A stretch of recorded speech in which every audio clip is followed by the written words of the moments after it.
Hello everyone, Themisterminer here, and welcome back to the Tintin series retrospective. Last time, we looked at Tintin America, and this time we're going to be looking at Tintin and the Cigars of the Pharaoh. This book in many ways improved on Tintin in America, introducing us to new places and many new characters who would recur to through the rest of the series. This time, Tintin is going after a drug smuggling operation, and it envelops into a much larger plot than what he had originally seen. He finds about something called the Poison of Madness, and big plot with lots of different with lots of different villains and things like that.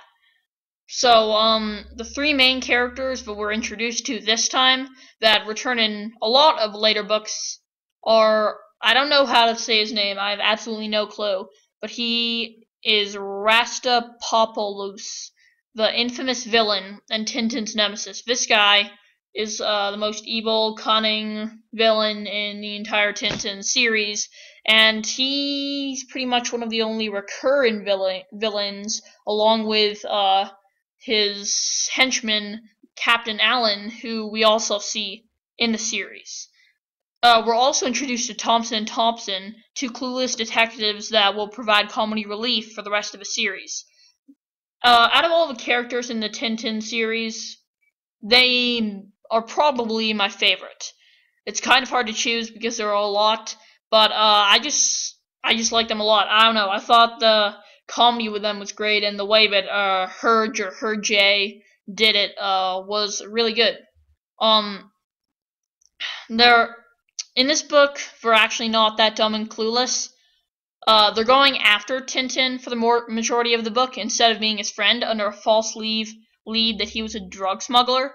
And two parts in particular that I think best show Thompson and Thompson as not being as clueless as we know them as are, well, I'll tell you them. One part, you see them rescuing Tintin from the execution. They go through a lot of trouble trying to get Tintin out of being executed, so they themselves can capture him and bring him to quote-unquote justice.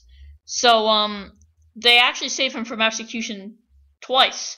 The first time they cut open, they give him a file and he cuts open the bar, but he's recaptured. After that, after he's recaptured, they pay off the soldiers to kill him down with blanks, and then they come back, dig him back up, and then help him escape. They also rescue Snowy from being killed so that they can use him to get back Tintin. So technically, without Thompson and Thompson, there would be no Tintin or Snowy. I liked them a lot in this book because I felt bad for them being so clueless in the other books, so I was glad to see them do some productive things. The only thing I really didn't like in this book was a mysterious shaman called the Eye. I've always considered Tintin to be realistic, like it could actually happen in real life, but this particular character had magical powers that made him be able to control people, and I thought it was a little over the top. Another interesting thing to mention is that after Tintin in the Congo, Hirsch became against big game hunting and supporter of animal rights. And he exemplifies this in this book by having a scene with Tintin beating an elephant and helping it. A very strange thing that I didn't notice until I read this about the 5th time, yeah, I've read these books a lot, is the scene where we see this man say, "For years I've read of your exploits. Allah is good, that he should bring you to my humble tent." And we see a slave, or I don't know, one of his minions, whatever, bring in a book that shows the cover of Tintin Destination Moon. Whoa. This sets up a bunch of plot holes and logical flaws that are confusing. First off, I guess he already went to the moon, so Cigars of the Phantom technically comes after Tintin Destination Moon and Tintin Explorers on the Moon. But he had just met Captain Haddock on Professor Calculus. In those books, he'd already met them, so why weren't they in this book? Well, I guess they just didn't go on him in this particular adventure.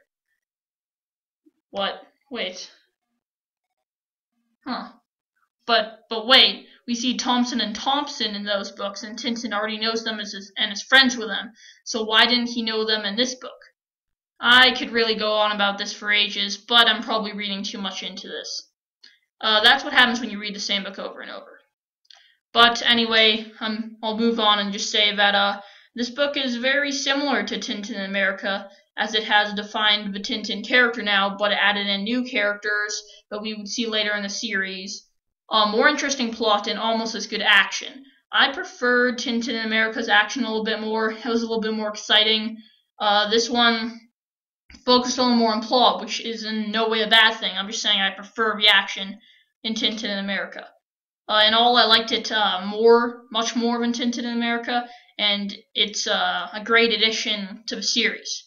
If you're not familiar with the rating system, check the description. I'm going to give this one a very, very, very, very high can I have some more rating.